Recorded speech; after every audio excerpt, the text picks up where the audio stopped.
Okay, in today's lesson we're going to look at kinetic energy and the work energy theorem. So first we need to look at what kinetic energy is.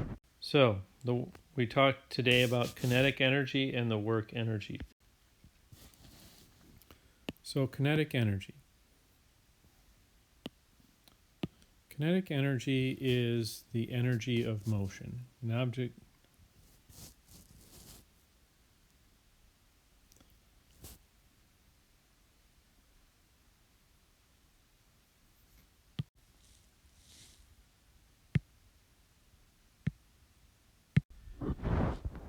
So kinetic energy. Let's say an object is sitting on a frictionless surface, like is shown up here, and it has a certain mass. Its initial velocity is 0. We have a force on it. That force moves it a distance to another position. So since we have a force acting on it through a distance, work is done. Where is the energy that is added to the object that was done on it?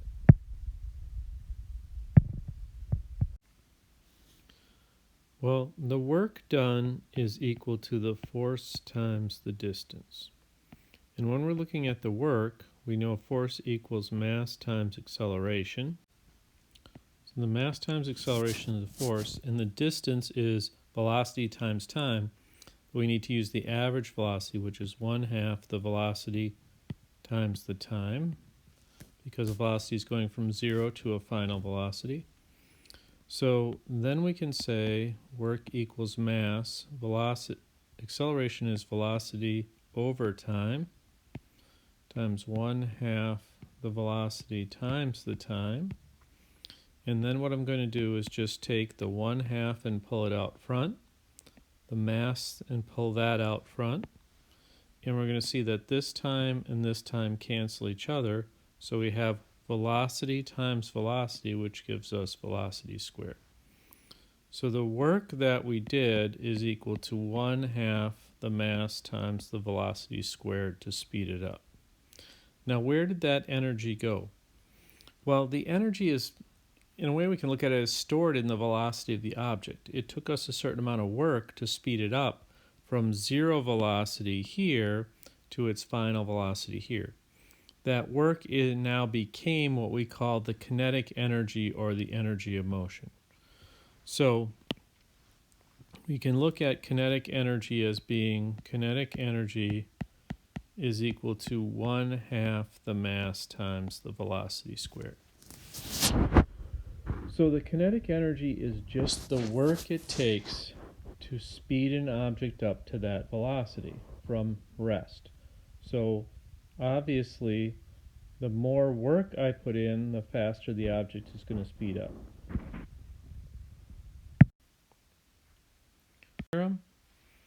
Kinetic energy. When we do work on an object, pushing it, okay, if it's not going uphill or we're not compressing a spring, then what's happening is we're making the object go faster.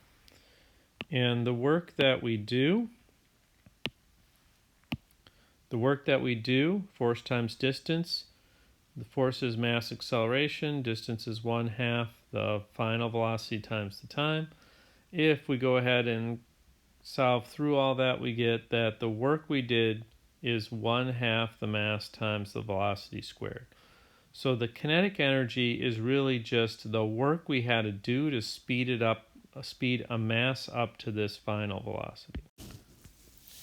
So kinetic energy is the energy of motion. So we have the kinetic energy equals 1/2 the mass times the velocity squared. So that's a key thing that we need to know. And the kinetic energy is directly proportional to the mass, and it is also directly proportional to the velocity squared.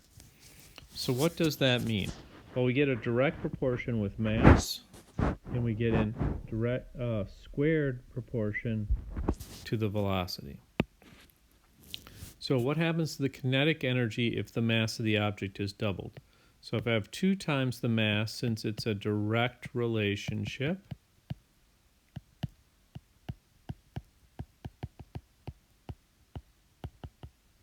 direct relationship means I get 2 times the kinetic energy. So something that has twice the mass would have twice the kinetic energy if they're both traveling the same velocity. What happens to the kinetic energy if the velocity of the object is doubled? Well, that's a squared relationship.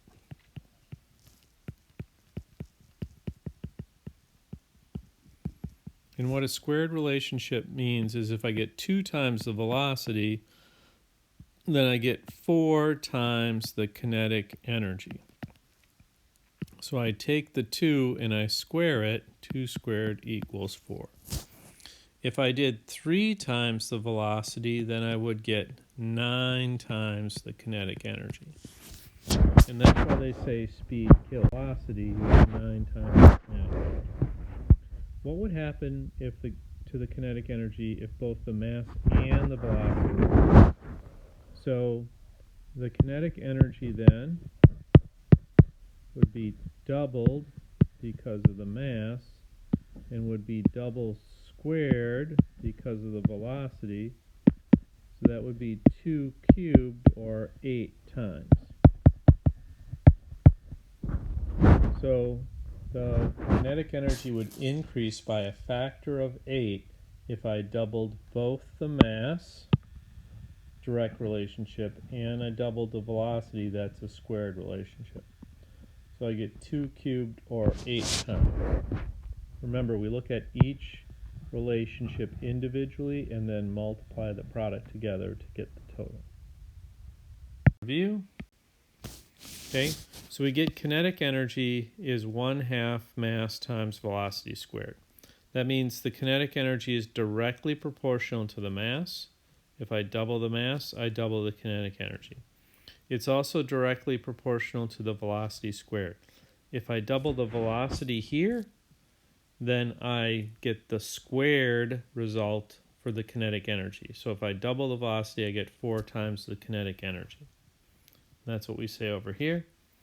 So those relationships are important. You have a direct proportion to mass and a squared proportion to velocity. Because when you're going 3 times that more or less brings us to what they call the work energy theorem. And the work energy theorem says that the work that is done on a system equals the change in kinetic energy of the system. So if I do work, it's going to cause a change in kinetic energy of the system. So I'm going to have 1/2 the mass times velocity final squared minus 1/2 the mass times the velocity initial squared. This is the initial kinetic energy, or final kinetic energy, minus the initial kinetic energy. So for the work energy theorem, if I do positive work, then I'm going to have a positive change in the kinetic energy, which means the velocity is going to increase. If I do negative work, that means I'm going to have a negative change in the kinetic energy, and the velocity is going to decrease. So in this case, when we say velocity, what we really mean is the speed. Because remember, energy is a scalar.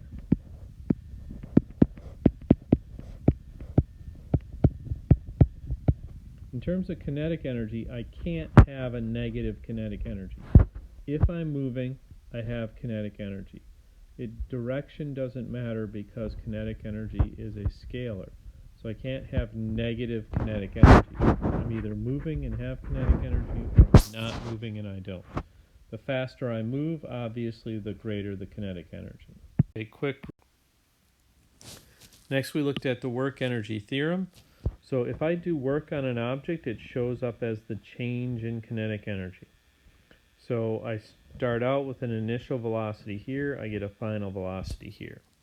Positive work, I get a positive change in kinetic energy, the velocity goes up. When we say velocity, we're really worried about speed because energy is a scalar. We don't care what direction it's going when we talk about energy.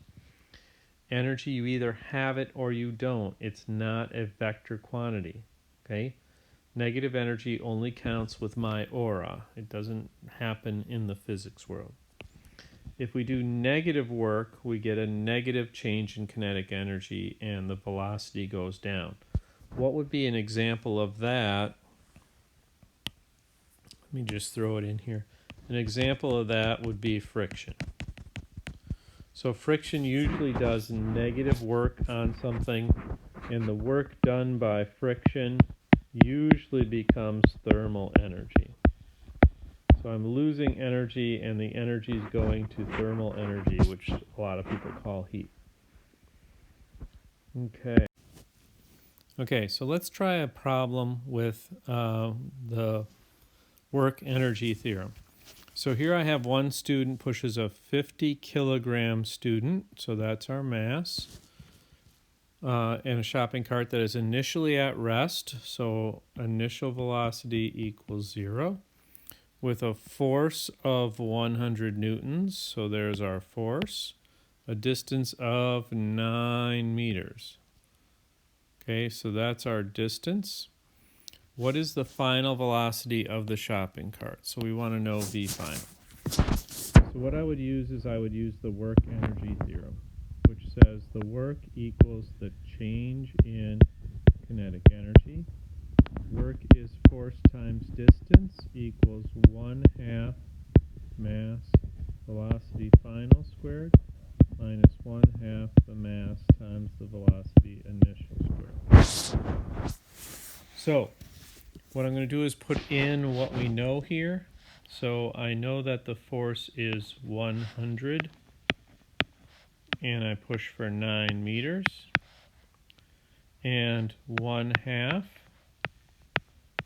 the mass is 50, times the final velocity, that's what we're looking for, squared, minus 1/2 50 times 0 squared.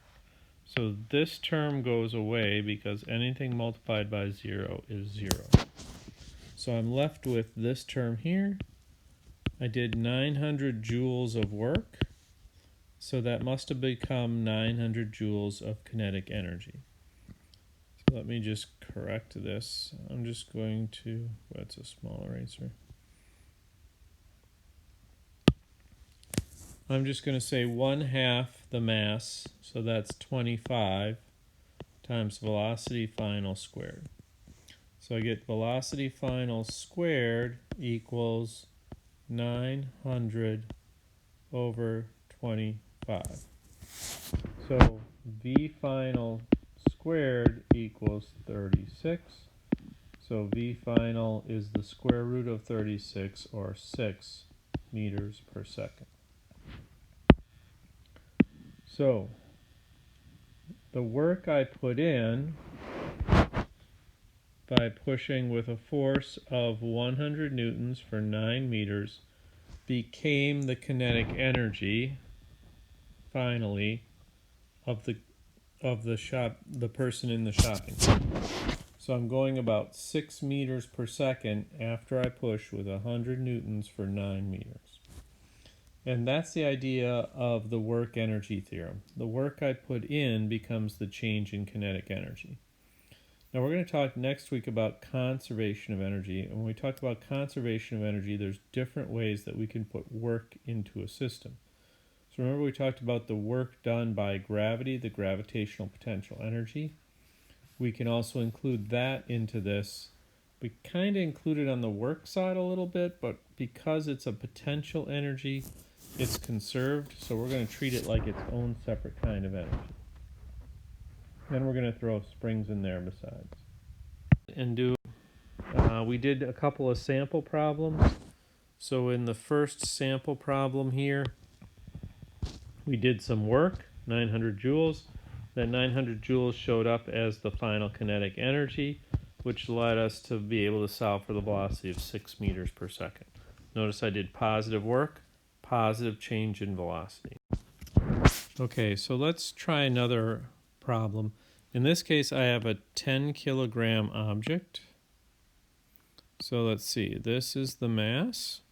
It's traveling at 3 meters per second east, so that's the initial velocity. A force acts on the object doing work, changing its velocity to 9 meters per second east. So that's the final velocity. So what we want to know is how much work was done on this system. So If I want to know how much work was done on this system, I would go work equals the change in kinetic energy. I always do that first because that's the concept. The work, in this case, we're trying to find the work, so I don't really need to separate that out as force times distance. I'm just going to leave it as work. 1/2 the mass times velocity final squared minus 1/2 the mass times velocity initial squared. Now in this case the velocity went up, so we know we did positive work. So the work is 1/2 10 times 3 squared. Oops, sorry. See, that's an easy place to make a mistake. I want to use the final velocity. So I'm going to use 9 squared minus 1/2 the mass, which is 10, times the velocity initial squared, which is 3 squared. Therefore, the work equals 5 times 9 squared is 81, minus 5, 3 squared is 9. So the work done equals, this is 405 joules minus the 45 joules I had initially. So I ended up with 405 joules of kinetic energy, and I started with 45. So the difference equals the work done, which is 360 joules. So I started with kinetic energy of 45. So let's say I make each one of these 100.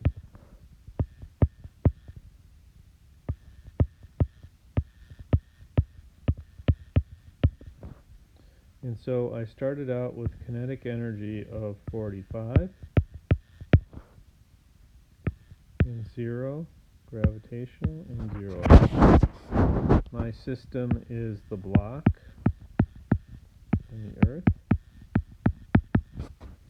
Okay, my reference height, in this case my height's not changing. I'm not going to really worry about that, but I could put it on there. Height equals 0. Right, afterwards I ended up with 405 joules of kinetic energy. And I'm like, whoa, where did that come from? Because I still have no gravitational, I still have no elastic. Well, energy must have been added to the system. How do we take in account for that? What we do is, if energy is added to a system, we put it on the initial side. And we add that work done, say work equals 360 joules. So sorry about that. We added energy on the initial side. So we started with 45, we added 360. So on this side we have 45 plus 360 equals 405. Notice each side is still equal. So this is the kinetic energy initial plus the work done equals the kinetic energy final. So I added energy by doing work, by pushing with a force through a distance. That work was 360 joules, so 45 plus 360 equals 405. So notice both sides are still equal. We're keeping the work separate. Work energy that's added to the system, we draw an arrow going in. If we had energy coming out of the system, we would draw it as an arrow going out, and we would put it on the final side, because it went somewhere and it went to, typically becomes heat. Okay, so that's that problem. Let's do one more. Go ahead. In the next example, we started out where we had an initial velocity, so we weren't starting at rest. But we still did some work on the object. Actually, in this case, we gave you the initial and the final kinetic energy. So final kinetic energy minus the initial is the work that I did on it. So I can tell the work two ways. One is work equals the force times distance. The other way to tell the work is the change in the kinetic energy. Added energy. I have a 6 kilogram object. So that's my mass. It's traveling at 2 meters per second east. That's my initial velocity. A force of 9 newtons. So that's my force. Acts for a distance of 7 meters. Okay, and in this case, what we're going to want to know is what is the final velocity of the object. So we're going to want to know what that is. Okay, so let's look at this again. Work equals the change in kinetic energy. Okay, so this time we're going to break work out as force times distance, and the change in kinetic energy is going to be 1/2 mv final squared minus 1/2 mv initial squared. All right, so let's put some numbers in. We have the force is 9 newtons and the distance is 7 meters equals 1/2 6 times v final squared. That's what we're trying to solve for. Minus 1/2 6 times 2, that's the initial velocity squared.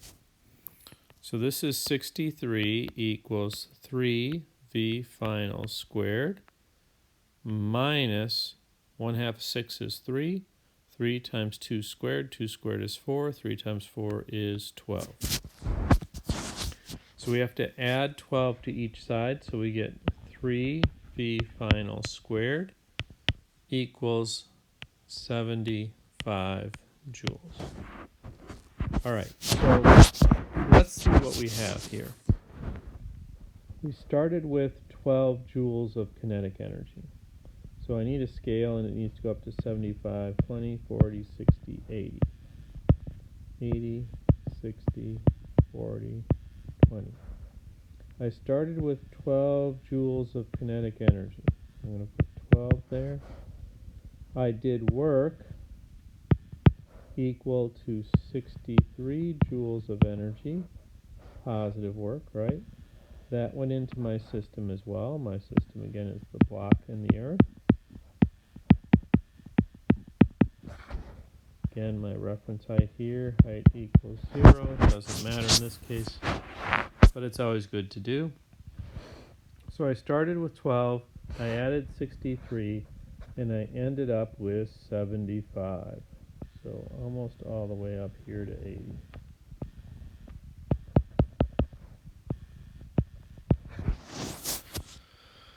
So you can see that I started with 12, added 63, ended up with 75. I have more energy final than I did initial because I did some work. So now it's just a matter of solving for the velocity. So v final squared, divide each side by 3, I get 25. And then if I take the square root of each side, I get v final equals, v final equals the square root of 25. The square root of 25, last time I checked, was 5 meters per second. The velocity is 5 meters per second. So the last problem was the one where we had an initial velocity and a final velocity. So we did some work, calculated it out. We had a certain amount of initial kinetic energy. The work is how much it changed by. So I had 12. I did 63 joules of work. I went up to 75 joules of kinetic energy.